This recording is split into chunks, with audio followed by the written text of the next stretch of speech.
Howdy, howdy, it's Trishaly in fabulous Las Vegas, Nevada, and I'm excited to welcome you to video 57 of my 100 videos in 72-hour challenge.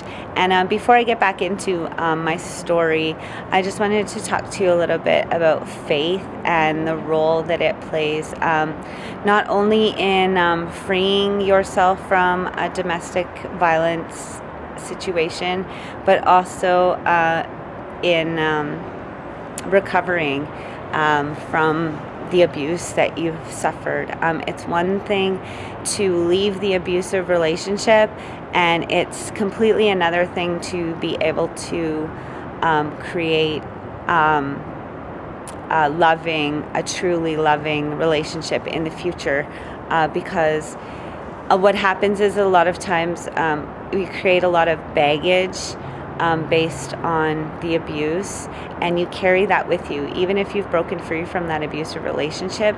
If you do not do the work to rebuild your self-esteem, which has usually been basically hammered into the ground and turned to dust, if you don't rebuild that self-esteem, then the odds are that you are going to attract another abusive partner in your next relationship, and that's the last thing that a victim of domestic abuse needs, is to move into another relationship that is also abusive. And so if you have been abused, or if you are supporting someone that has been abused, it is very important that even if they freed themselves from a relationship, that they seek counseling. And I found for myself, group therapy was the most effective. Listening to the other women's stories and knowing that you are so not alone. This is a plague on our society that affects millions of people, and there's so many stories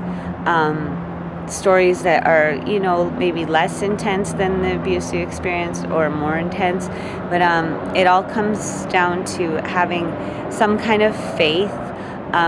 Maybe it's not in God, maybe it's in the universe, or whatever it is, but you have to believe in something before you can really believe in yourself. We are all, I believe, created miracles. And even the abusers are created miracles. It's just that without faith, it's very, very hard to understand that all of those things that your abuser told you about what a terrible person you are not true. And by having faith in some kind of higher power, and through meditation and prayer, it becomes a much more, it becomes an easier process, the journey to freedom, and to being able to move on and have a relationship that really does have that loving cooperation and is absent of any type of abuse. And so it's so important to take time for yourself and recover.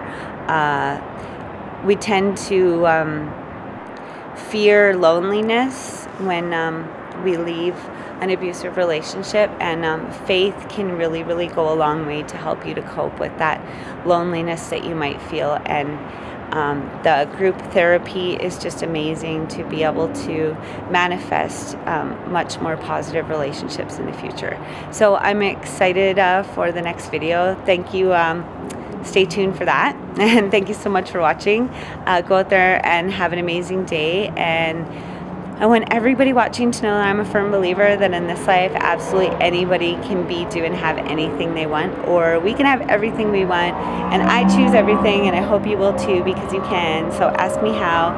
And if I don't see you in the future, I'll see you out in the pasture next week or on the next video. Bye, y'all.